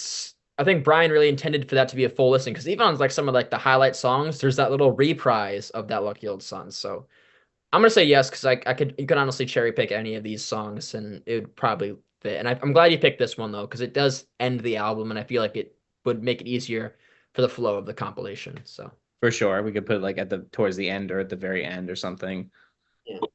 Yeah, this album is definitely one of my favorite albums, and it was hard for me not to nominate every song proper that wasn't an interlude on this album because I think they're all great, really touching songs. Really nice collaboration between Brian and his former bandmate Scott. So yeah, I think to pick this was my choice also for my one representation from that album. Despite how much I would have loved to suggest all those songs, I think it's the one that sums up the album the best. We're really touching tribute to Carl and Dennis and Mike and Al and the rest. So yeah, really, really nice song. Yeah. I know everything that you guys said. I think it's a beautiful song, beautiful way to close that album. Really moving lyrics, very reflective, like the opening line about singing with his brothers growing up and that line, like, I'm glad it happened to me. Like, it's just a very, very moving and touching song. And just a beautiful song musically as well. I think it's just really beautiful. So one of the highlights from Brian's solo career, in my opinion, and one of the highlights of that album. So definite yes for me. All right. Who's next? Me? You are. Yes, you. You are. All right. Baby, you're a star. Baby, you're a superstar. I was quoting. I was trying to quote. I can't but Baby I'm a Star, the Prince song, Oh, we were talking about it. We're talking about like a different song. All right, let's nominate it. Make It Big from Still Cruising. I love this song. It's the Beach Boys at their cheesy 80s best. I love the synth on it. It's like Beach Boys do like 80s synth, cheesy synth pop, and I just love it. Carl's vocal on this is killer. I love his voice on the chorus, like that. See your name spelled right up on the bright lights. It's a great vocal. I love that verse too, like the baby, you're a superstar, looking like you're going far. It's like such a catchy and fun song. And really Carl steals the show on this one for me. I love the production. I love the 80s, like the keyboard and everything. But for me, it's really Carl on this one that shines. So one of the songs I come back to the most from Still Cruising. And I think it's a lot of fun. So I'm nominating Make It Big. Yeah, I love this tune. If I ever have a big show where I'll be going up in front of, let's say, a few thousand people and I'm real nervous and jittery, Yeah. I'll listen to this song like on loop to sort of get the confidence. So I think it's a really, really fun song. And I think if you are someone that dreams of what they describe in the song, then it is sort of touching on a whole nother level. So yeah, it's a cute song and it's a yes for me. Oh yeah. I think it's cheesy as all hell, but it's another song that I can't like not listen to with a smile on my face. So yeah, yes for me. Hell yeah, Matt. Hell And yeah. it's I one mean, of I've those always it's liked one the of song. those It's songs cheesy. where it's one of those songs where everyone gets a chance to have like a little lead, kind of like an add some music type of thing where Yeah. it's like every member Yeah. sort of has their moment to shine, which is pretty fun. Or head to phone. No Yeah. one, obviously, no one did that like the Beach Boys with Yeah. that many lead singers. Yeah, I gotta say yes, obviously. But like more than anything, it's like this is one of those songs that remind you it's like we are the band that made Pet Sounds, but like that doesn't mean we can't have fun. Like, just because a song is fun and completely ridiculous in every sense of the way, it doesn't mean it's a bad song. In fact, far from it. And I also love that there's a Doris Day version of this song for whatever reason. Well, that was Yeah. Well, that was 'cause Terry that's Meltzer's Terry's mom. mom. So No, I yeah. know. I think I know she's his mom. I still find it utterly ridiculous though. Yeah. Baby, welcome to the neighborhood. I love Al's part. Yeah. Jake, I'm surprised you didn't nominate Problem Child. There's no one knew. It's on the list. I'm not even Oh bothering. no. Man, Yeah, it was on my honoraries. Listen. I'll just get this in about it. We can mention some of our honoraries at the very end, but I'll just say this. I know it's cheesy.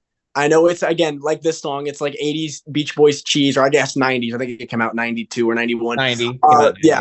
I still like this song though. I think it's a fun, catchy melody that I could probably do without the nya nya nya nyas. That could probably be. Well, there are versions of it without the Really, nanas. I do really like the song. I love the stupid music video with Carl and the sunglasses. Like Carl's just like, Like Carl had the he's sunglasses on because he was ashamed. yeah, he's Yeah. trying to like disengage from the whole thing. But what's Yeah. funny is that the kid doesn't mess with Carl. He just messes with everybody else. Yeah. Yeah, but I think it's a great vocal from Carl, and I love that part at the end too. The "You make us crazy, you make us." I like that part too. Yeah. Someday you'll grow up, boy. Yeah. All right, who's next?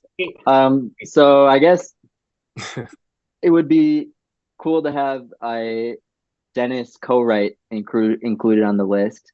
Mm. So I went with 10,000 Years by Mike Love and John Stamos. I think it's just a really, really neat song with some genuinely profound lyrics. And one of the funkiest things ever to come out of the Beach Boy world. It would be really cool to hear the 70s version, but I'd love the 2017 version nonetheless. So this song somehow includes contributions from both Dennis Wilson and John Stamos, which is kind of interesting. So yeah, I think it's a really strong song and really profound, truly profound. It's not the only song that has contributions from Dennis and John Stamos. Oh, That's another one on my list. I will say I would much rather take this one over that one, but I think because we have 6 songs left, right? Yes. No. Yes. Because I mean, even if it was 7, I'm gonna say no, just because there are a good number of tracks I have ahead of it. Though that being said, it is a highlight of Mike's solo career, pretty easily for me. I do And think for that reason, it still shouldn't make the list. I guess it's illegal to interfere with elections, so I'll stop interfering with the election. Stop. Don't interfere with elections. I think if we stretch this out to like 30, 32, I would give you the pass, but because there's only 24 songs and I don't know, I still have a couple of silly ones I want to throw out there. I'm gonna say no. I know what you're gonna throw out there. Oh, do you now? You think you know me? No, I like, said I don't even want to know. I said I don't even want to know what you're gonna throw out there. I don't know what you're gonna throw out there. Who knows? I don't ever know with you. I'll just be honest. I've never heard it. I've never had any desire to listen to Mike's solo stuff. Sorry, just put it out there. Well, that one would be worth checking out because Honestly, it does sound interesting though. No, Matt, I think you actually get some appreciation from it. I just have never heard it, so I can't really vote on it just because I've never heard it. it's very, very Dennis style. Even though he's not on the recording, you can still sort of feel his soul coming through on that one, Yeah, I'd say. Mike and Dennis started writing this one like 74-ish. Like 15 Big Ones era, yeah. I may have heard the unfinished version that they did. I never heard the fleshed out because I think I've heard the unfinished like instrumental from the 70s because that's floating out there, right? Because I'm pretty sure I've heard it. But I've never heard like the fleshed out version. So I'll definitely check it out. So it's up to you, Jake. You vote yes, it's on. Yeah, so I've heard it. I know for sure I've heard it, but it's been so long I don't really remember it, so I can't give it a yes. I will give it another listen for sure. But it's one I just have not heard in a while. And I think the one time I did listen to it, it didn't stick with me enough for me to like save it or be like, oh, I'm gonna remember this song. So I have to give it another listen for sure. But again, it sounds intriguing with Dennis having written it. So seeing how I'm the only one who has the balls to talk about Summer in Paradise, I'm gonna throw out Mike Love's Rock and Roll Hall of Fame speech from 1988. Like, you said we can nominate anything from the 80s onward. Yeah, a song. Oh, I know, I'm messing with you. See, Matt, you didn't think I was gonna say that, but I did. You should I'm always 5 steps ahead. You should put that on there, honestly. No, but it might make another list that we do down the line. Jake knows which one. A dog shit album. Okay. No, not Mike Love's Rock and Roll Hall of Fame speech.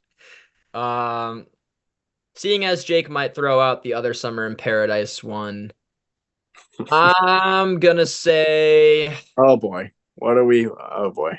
The like and I Love You. No, that was on my list too. Okay. Brian imagines Gershwin. I think thematically, this is probably one of, if not the best ways to close out this compilation. It goes back to Brian's earliest memory of hearing music. There's like that story of him. He's like 2 years old and he hears Gershwin and then he wants to play it again. And so he does this whole new album of him reimagining Gershwin's songs. But this was one that he actually has a songwriting credit on. I think it's just one of the most charming songs you could ever get from Brian Wilson. I think the chord progression is really cool. The lyrics are really sweet. And Brian gives a really heartfelt vocal, even though he's like mid to late 70s. So great song. Definitely deserves a shout out. And I hope it gets on. He actually was late 60s doing this song. Damn. Yeah, it's 2010. So I thought it was 2013. Yeah. Yeah, huge yes from me. It's so touching and one of the best Brian Wilson vocals, I'd say, period. Really, really tender vocal performance and a really touching song. So yeah, it's a yes from me for sure. Yeah, I don't know if I'd go as far as saying this like beats any of his 60s or 70s vocals, but I think that from like 79 onwards is probably one of his best vocals, period. Matt. Never heard it. Oh. No, oh, you I'm honestly like, okay, it's gonna sound really bad, but I just don't really like I kind of lose interest in a lot of stuff after 79. I'll just be blunt. And like even the solo stuff, I'm very patchy with some of it. Makes me a bad fan. I know, I'm sorry. Sorry to all my listeners. I just want to cut this out, Jake. You can cut this out too. I don't care. All right. Well, let me. Okay. Well, I will get it on the album. I'm gonna vote yes. It was on my main list of songs. I think it's I agree with everything you guys said. I think it's a really pretty song. I think it's one of the highlights from that Gershwin album that Brian did. And yeah, really touching vocal from him and really just beautiful melody as well. I like the production on it. I think it's a really great track. 4 to go or 5 to go, Matt? 5. Yeah. All right. We still got a few. All right. Pass. I have nothing else. Honestly, I have nothing else I want to I really don't. That gives me 2 more nominations. I truly have nothing else to contribute, so I'm fine with just passing on from here. All right. Hearing whatever else wants to nominate. Jake. Oh. All right. Well, since looks like we might get some extra votes here. Okay, now I got to think about this. Yeah, you guys. Like I said, I'll just be honest. I just don't really. Okay. Some of that later stuff, I really do, and so. All right, so I'm gonna get the one I have on here that I think most has to be on here. The one that like I absolutely think needs to make it. We're gonna go to That's Why God Made the Radio with From There to Back Again. I think this is a beautiful, beautiful ballad. A great vocal from Al on this. Really pretty song. and just really reflective and melancholic lyrics, you know, about like basically like we're growing older and kind of looking back on like, you know, your golden years, your glory years. And it's just a really moving song. And I love how all the guys, or most of the guys, are featured on it. And I love the outro too, with I think Mike doing the vocal there. And it's just a really moving song. So it's the highlight from that album for me. And in my opinion, maybe one of the last great Beach Boys songs. So beautiful song. Yes, I agree. This is also on my main list. I think Jake saw that. Um, I think that of all the, I don't know why. I think the first episode we did, I thought I said That's Why Got Me the Radio has great production. I completely revoked that statement. I don't know. I think I was thinking of something else. Yeah. That said, I think that this one is actually the anti of what I just said, because I do think that this one has like solid production on this particular song. And I think with all like the auto tune that is on this album, I think Al didn't really have a whole lot of it. I think his voice still very much shines through. Yeah, And I agree. I agree. I don't think it's I think it's just because he didn't really need it. Al's vocal has aged like freaking fine wine. Mhm. This guy has one of the most consistent and untouched vocals in rock and roll, and I want to definitely shout him out on that. Him and Paul Weller, oddly enough, like two of like random artists that have like little to no connection. Somehow their voices somehow age better. And I think his voice really serves this song, and I'm glad that this was like wasn't this the last song on the album? Third song. No, Summer's Gone follows it. Are the 3-song suite. But yeah, it's like a 3-song suite, and I'm glad that they chose him to have the vocal on this one, and I think it's just absolutely incredible. Great classic Brian Wilson songwriting. So Yes, for me too, for all the reasons mentioned. I also want to say, can we swing back after this? Because there is one more song I want to nominate. Yeah. Nah, Yeah. damn it, Matt! I wanted the extra. I know. No, this is the last one I'll nominate. Then you all can have the extra spots. Now I don't have 2 noms. I just got 1 left. Thanks. Because you made me think of it. So, But about Summer. There and Back Again, it wasn't originally on my list because I sort of feel like it's one of those songs that is very impactful in the sequence of the little suite that it lives in. Mm-hmm. And on its own, it might be a little bit less strong, in my opinion. But nonetheless, I think it's still really fabulous, and possibly Al's last lead on a Beach Boys record. So yeah, I'd vote yes. All right, Matt. So Jake, thank you for pointing this one out to me because I listened to it. Waves of Love from Al's solo album. I think it's really moving. It sounds like classic Beach Boys. I really, really enjoy it. I know Jake, you recommended it to me. I'm really glad you did because that was one that really was very nice. I really, really enjoyed that song, and I just think it felt like a classic Beach Boys song again. And you are right, Riley, that Al's voice has aged like fine wine because I had never really listened to that album before, but I listened to a little bit of it today. I'm like, damn, his voice is still in pretty good shape. So. Yeah. All right. Well, since you know what I'm voting, I'll just get my thoughts out of the way. Yeah, I think this is a really great song. One of the highlights from Al's solo album for me. I think it's just really great. I love the verse melody. I also love how it opens with kind of that callback to California Girls, like that dun, dun, dun, dun, dun, dun, but then it goes into its own song. You know, it's not just a pastiche piece; it's its own song, and I really like the verse melody. Love the chorus, and I love that Carl's on this. I think Carl's vocals on this are just beautiful. And it's cool to hear another song with Carl's vocals on it, even though it was officially released years after Carl passed. So really moving song. I also love the guitar solo on it. And it's kind of got like that tinge of like melancholy to it, which is something that I like in a lot of songs when they have like a hint of like sadness in it, a hint of, you know, just an underlying emotion in it. And for me, this song has that. So really great song. It's a very Al song, but I love it. I think it's great. I'm gonna say no. I listened to it today. I thought it was really good. But there is a song from Al's Postcard from, I almost said Postcard 2, Postcard from California that I'd much rather have on. So I'm going to say no, but I won't be upset if it gets on. I love Al. Okay. I'm going to have to go with yes. I think it's a nice collaboration between Al Jardine and Larry Boskin, and it's a solid tune. So yeah, it's a yes from me. I love hearing Carl's voice on there too. All right. So we are up to 3 to go or 2 to go? 3 to go. So I think your turn. Okay. In terms of era defining, I think we have to throw a bone to 2004 Smile.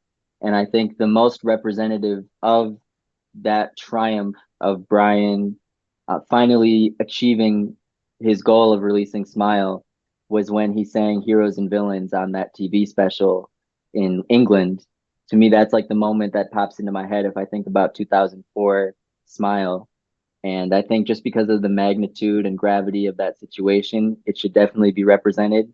And I think there's really no better way for it to be represented than Heroes and Villains. You see, you had me with the era defining thing. And if you had picked something from Smile that hadn't already been released, I probably would have said yes. A song like In Blue Hawaii or something else from that album that wasn't already previously released in some form, because that song was also already on our late 60s comp. And it's a song that's already released. I'm going to say no. But I am all for a 2004 Smile representation from Brian. Mm-hmm. Yeah, I'm gonna say no for the same reasons as Riley. I think that Smile 2004 is a great album, great achievement, but since we already had one on the other comp, I'm gonna like the different version of the song. I'm gonna say no, but I still think it is a great song, and obviously that album is amazing.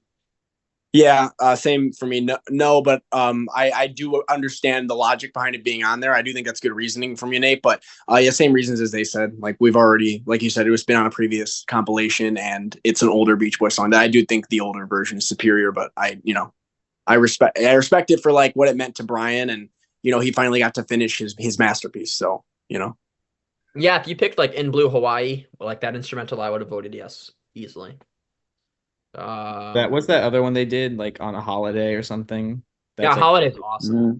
Yeah, like that was In Blue Hawaii isn't an instrumental anymore. No, he actually added lyrics to that. But I would Yeah, and Want to Be Around. That's yeah, a good one. I really like that one. Oh shit! All right, there's a lot of pressure. we're down to two, right? Two now. No, we're down to three. We still have three, so you each get one. Oh, But this is probably my last one, unless for some reason we say no to the next two. So it's crazy how we started with Be True to Your Bud. Isn't that nuts? sure You threw that out there. I wouldn't. And we got it on. So keeping with that subject matter of just not taking things seriously and just having a good time. Good time and on Good Time. I'm gonna throw out Island Fever. I know this is somewhat of a Kokomo, I guess, ripoff, especially with the beginning. But I love it. It's just super catchy. It's fun. That chorus gets in your head. It's like, hey, doc, give me a pain relief. I actually think that's a really solid vocal from Mike. I feel like I don't really see why this one gets such a bad rap to it, because it is a damn good song. I will give it damn good song territory. Super catchy. I think the US version kicks the UK's version ass.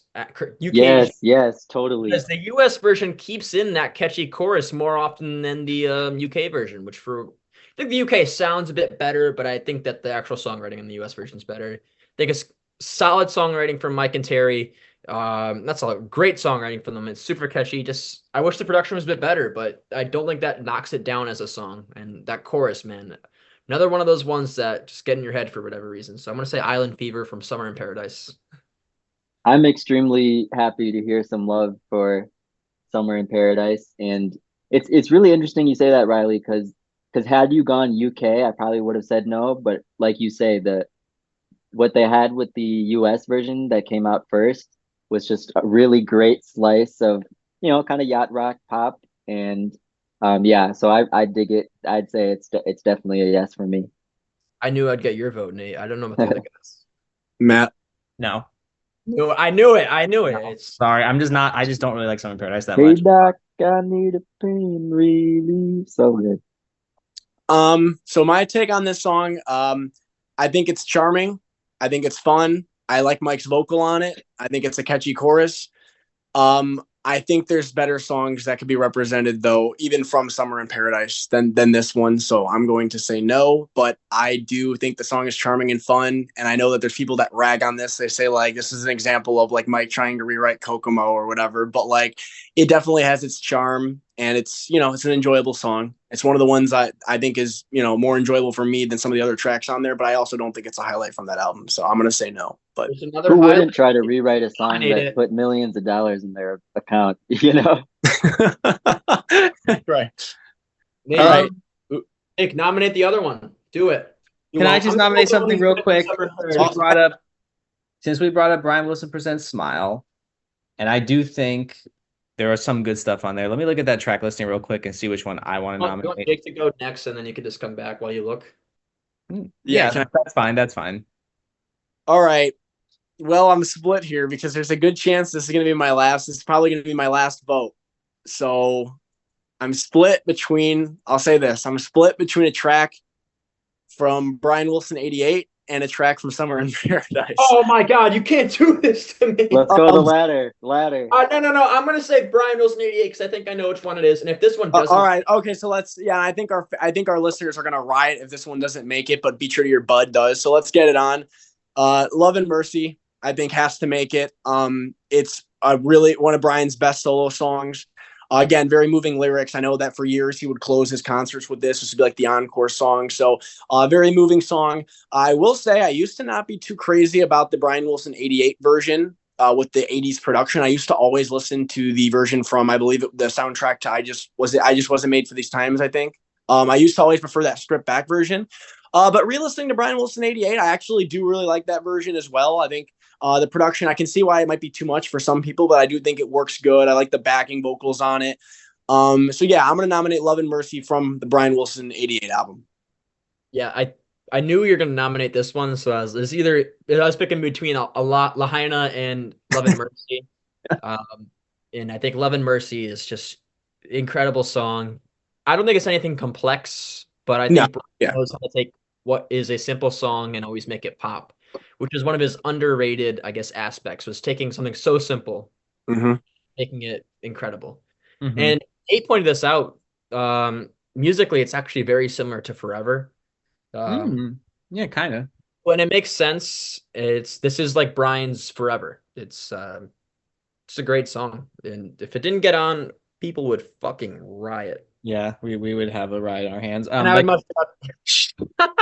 I'm voting yes. There's a riot going on. No, definitely not that. I'm voting yes for the same reason. I think it's a really moving song. And now that you mentioned the Forever connection, I kind of can hear it a little bit. Yeah. It's a very moving song. There's a reason it kind of became Brian's signature song as a solo artist. He played it pretty much every concert, right? He played it. Like, that's one of his signature, signature songs. Yeah, it's a great song. So yeah, definitely yes for me. And it became the damn title of his movie. So absolutely. Yeah, the quintessential Brian Wilson song. So yeah, yes for me too. All right. Nate, you better nominate something from Summer in Paradise. I will be upset if you don't. I will say, well, I would have suggested, I had a few highlights from Stars and Stripes in mind, but I assume whatever I suggested has been selected in the past. So to stick with songs that were then current, I will go with Somewhere in Paradise, the title track. I do think it is clearly defining of its era, given that it was the title track of the album, or two albums, should we say. And it did remain a concert staple as well, and they even brought it back throughout the 2000s. And it does have the obligatory Mike Love self-referential lyrics. But with that said, it is touching to me, and it's like sort of like how we were talking about with Love and Mercy. It's far from a complex song, but it just hits right, and it's just a really nice song that gets stuck in your head real easily. And I particularly like the UK version with the added 12 string and the added refrain. So yeah, I think it represents its era very nicely and has a lot of talented people on there. Van Dyke Parks playing the accordion, and so it'd be cool to have him included on here. You know what? Fuck it, I'm gonna say yes. I think that this song is honestly one of the more a lot of people point to like Surfin' 1992 and then the song that shall not be named. from Summer in Paradise, and then also Summer of Love. But like then you also have something like this, which is it's honestly very inoffensive. It's a great song. Like I don't think it's like classic Beach Boys, but I think I got to give it to this one. It's a solid song about environmentalism, and it definitely is very era defining. And this one is also somehow the live version on streaming, so I think it definitely deserves a shout out. Hmm. I definitely like Roger McGuinn's 12 string on the UK version. I agree. I think the US version isn't quite as good, but The US version does feel a little demo-y, but then the right. UK version sort of hits on all fronts to me. So I'll say yes. And I think it is honestly it's pretty good representation from the album. No, no, terrible lyrics, horrific lyrics, cheesy. I guess It's like the Matt worst of the hates the Beach Boys, like environment. cheesiest. Here's the thing, I'm all about the environment, but this is to me like the worst of Mike Love and the worst of the Beach Boys. Cheesy, Hates the environment. self-referential crap, ham-fisted lyrics about the environment. And this is a petty reason. Somebody one time tried to claim as a joke, and I know it was a joke, but I didn't think it was a very funny joke, that this was a better song than Candy Says by the Velvet Underground. So that's another reason I'm voting no, because they had to point that out. And I agree with that take. I'm sorry. That's just that's a petty reason. I will admit that's a really stupid reason, but it irked me so much that it made me hate the song even more. That like I know it was just a joke, but it was just such a stupid joke. But yeah, even as it is, it's just I think it's stupid. I think it's just dumb. Sorry, not my cup of tea. Yeah. All right, Jake. Yeah, I'm gonna have to listen. I don't think it's a bad song. I think it's one of the better ones on the album. Yeah, the lyrics are pretty cringy, I will say. I won't say like they like upset me. Like I'm not like annoyed listening to them, but I also like roll my eyes a little bit. Like okay. Yeah. But honestly, for me, more it's just musically. I don't think it's the best song on the album. I think there's another one that we haven't said, but again, that's just my opinion. But personally, this would not be the one I would choose to represent the album. But so I'm gonna say no. But I do, I don't think it's a bad song, and I can see like why it's one of the more. It seems to be one of the more like songs from that album from what I've seen. So it seems to be one of the ones people consider more memorable. Maybe not for the best reasons, but I think it's I think it's fine for what it is. But I'm gonna give it a no. Okay. Maybe I should just say the one that I'll just throw it out there because I know it's the one that everyone is the best of Summer in Paradise. Lahana Aloha. Let's just throw that out there. Seems to be the most well liked one on Summer in Paradise. Spot. I was gonna nominate it, man. Well, here I'll just nominate it now. I mean, it's the most well-liked song on Summer in Paradise. It's probably the least inoffensive to me. I'm still not in love with the songs. I just don't really like this album as a whole. But since it seems to be the most popular one, and I think that this is a good song to put on there in the sense that it is a solid song, and I think it's a good one to put on there that's like, hey, this album isn't like necessarily the most complete piece of garbage you've ever heard. There's some redeeming factors in it, so I'm gonna nominate that one. Yep, I think it's I love that song. Okay, great Carl vocal. It's pretty easily to stand up from Summer in Paradise. I'm surprised it wasn't nominated before. That's why I nominated the other two. Yeah, great song. That's two yeses, and I'm assuming you're a yes, Jake. Yeah, I love it. I think it's the highlight of the album. I will say again, the production does hinder it a bit. Again, it's mostly the drums. Drums are way too loud and blaring, but I do like the song a lot. I think it's great. I think it's a great melody. I think Carl's vocal is really good, especially in that chorus, like the I want to, but I can't stay. I think it's a really great vocal. And the guitar solo actually has some emotion to it. Like it's one of the few moments on Summer in Paradise where like I actually get like a feeling of like a little bit of like a melancholic feeling, like that guitar solo. So, and the lyric too kind of adds to that too. Like, I want to, but I can't stay. I'm going to sail away. So especially I think coming from Carl singing those words, it's kind of haunting.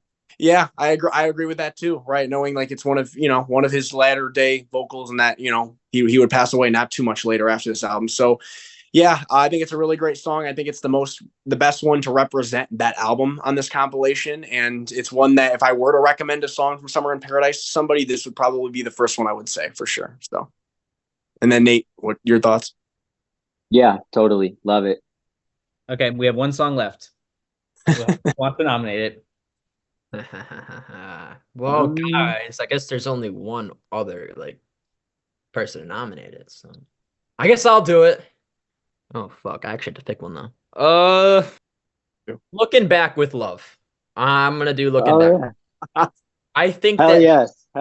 Song, it's kind of become a meme in the Beach Boys fandom at this point, but musically, it's actually more complex than you'd give it credit for. Damn good song. Lyrics Damn good song. are a bit wonky, but Mike actually didn't write them. Which is shocking, by the way.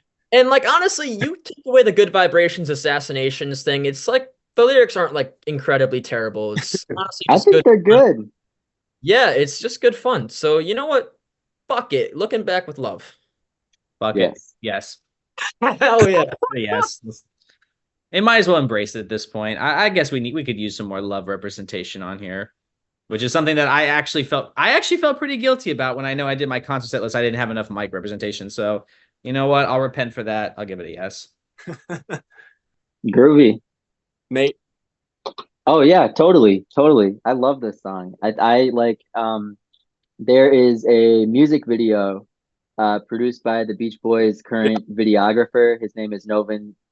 Sorry if I butcher his last name, but Novin Jasai. Yes. And he put together a brilliant video that to me, I thought the song was just okay until I saw it with that video. And when I watch it with the video, I'll be honest, I get a little choked up. And the video really helps you understand where the creators of the song were coming from. And it sort of takes some of the cheesy nostalgia away when you're reminded that they were singing about real and then recent events, like things that were still on the hearts and minds of everyone in the nation. So yeah, I love it. I love it. Yeah, it's a yes from me as well. It was on my main list, so it's getting a yes. It's my favorite Mike Love solo song, at least of all the Mike Love solo songs that I've heard. I think musically it's a great song, actually. I think it's really catchy. I think it's fun. Very of its time for sure. Like it definitely sounds like a late 70s, early 80s pop song, but I think it's a lot of fun. I like the production on it. I actually do kind of like, I know this is a lot of people would probably consider this one of the more cheesy elements of the song, but I actually do like the callbacks to like other songs, like the part where it references She Loves You. It was like I actually kind of like that. Like that's grown on me quite a bit. The two girls for every boy. For every boy, right? So cannot forget the best part of the song, Good Vibrations, Assassination. I already said that. Right. Yeah. But yeah, it's a fun song. And I also want to say too, I'm not like a music guy, like I'm not like music theory trained or anything, but I like the chord change, whatever that is, where it's like when it goes, we all made it together. I really like that part a lot too. So great song. It's an A chord in the key of C, which is borrowing basically from its relative key. So it is some really cool theory stuff going on there. Yeah, like that caught me off guard when I first listened to it. I was like, whoa, that was kind of a cool little change there. So yeah, I really like this song. And I also wanted to mention one other thing. I hadn't noticed this for like, I've known this song for like a couple of years now. I didn't notice this until like a recent listen, but I'm sure you've heard it, Nate, that like, I don't know if it's like a Moog or something that comes in at the end, like that real low, like synthy sound, bass kind of sound. I really like that a lot. I wish that they like made that a little more prominent in the whole song. I like how that comes in at the end. So I thought that was very cool.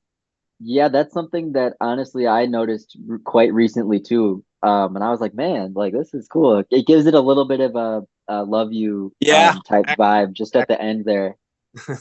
Yeah, I agree. But yeah, great. Maybe Brian walked into the studio and blessed them with that. Who knows? Because he did play Moog on some other songs on that album, so you never know.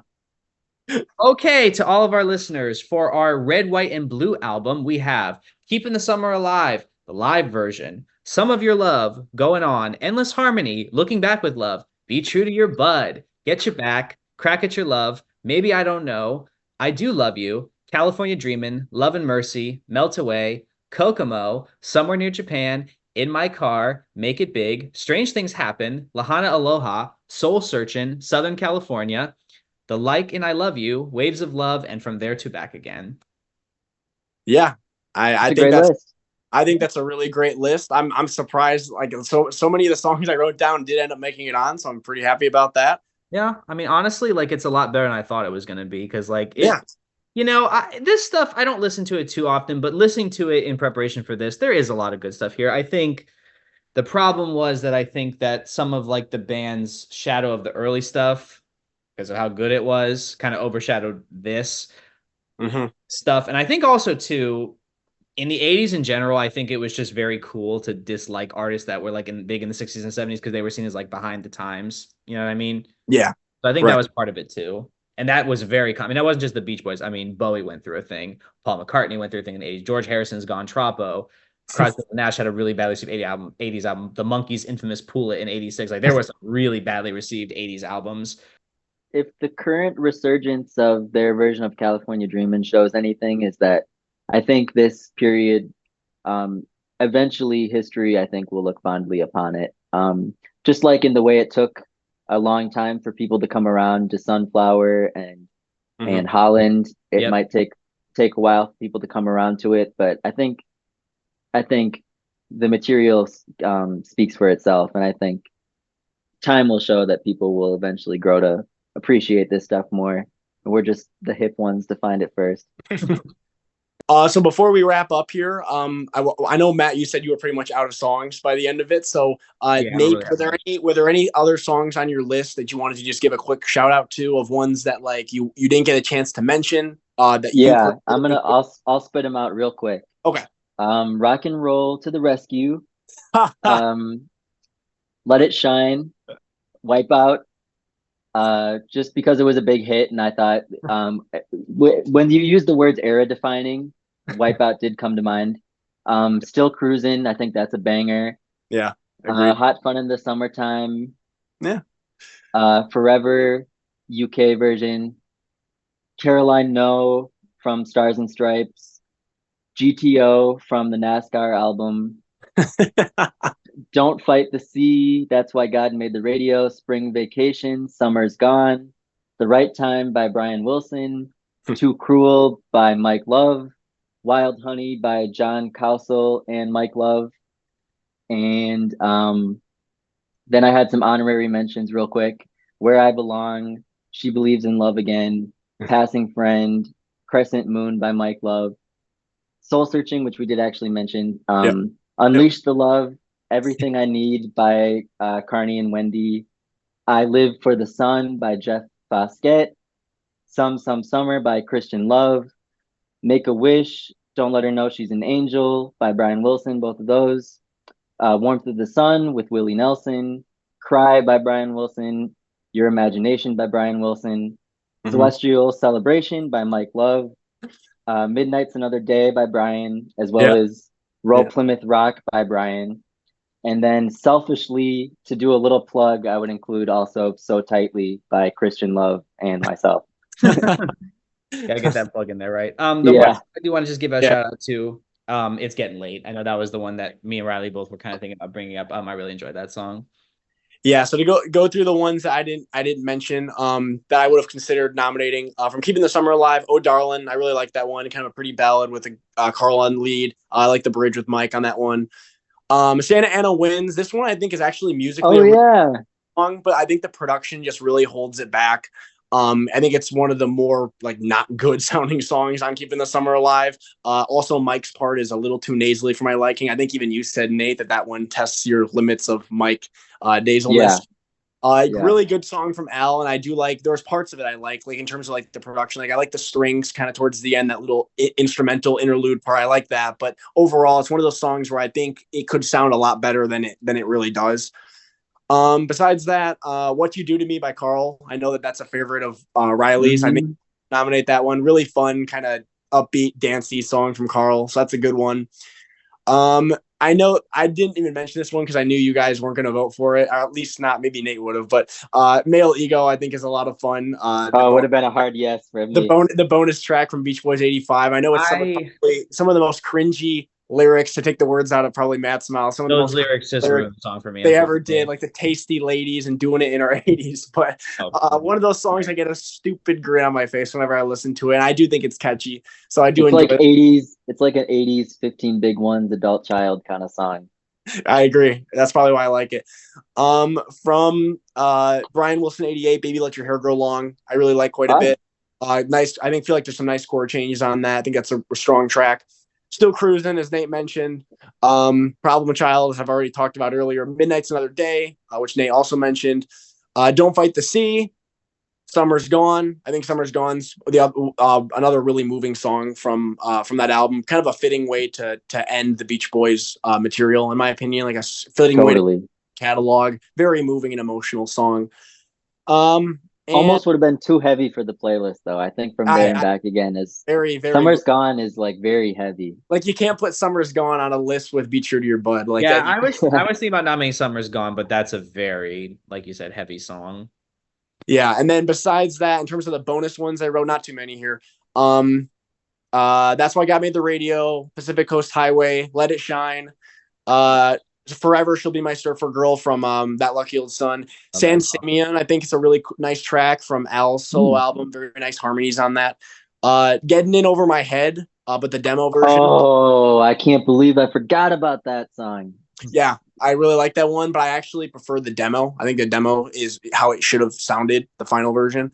And then a couple of more obscure things. Stevie, the demo Stevie, I think is a really cool track from Brian. Everything I Need, which Nate mentioned, but I really like that version, the demo version that's YouTube, which I believe features Carney and then also Brian.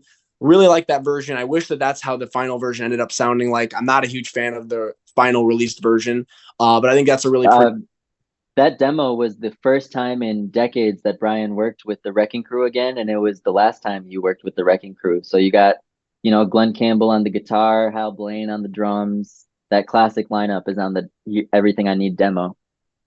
And I believe that is it for me. Also, I wanted to mention, because Nate brought it up, Don't Let Her Know She's an Angel. Another one. I really like the demo. Not the biggest fan of the finished version, but I do really like that demo. I think it's a very moving little song from Brian. So, yeah, that's it for me.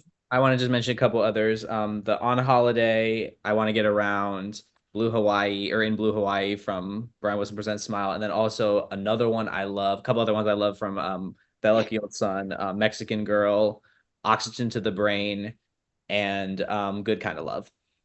Yeah. Oh, yeah. Well, yeah. Great tunes. Yeah, I love that album. I need to get that one on vinyl. Yeah, that's one of my Brian's solo material. That's definitely one of my favorite albums from him for sure. It's a great record. And it's a great cohesive album too. It just flows so well. Yeah. So thank you everybody for listening to this 30th episode of Good Timin. I hope you all enjoyed the show. It was so much fun doing this album draft with you guys, and I can't wait to get together and do it again sometime soon. So as always, if you like this podcast and want to hear more, feel free to subscribe or follow wherever you're listening. We greatly appreciate the support as it motivates us to make more episodes in the future. Also, as a reminder, the Good Timin podcast is available on YouTube, Spotify, and Apple Podcasts. So there's plenty of different places to listen and keep up with the show. So thank you again, everybody, for listening, and we will see you all next time. Bye-bye.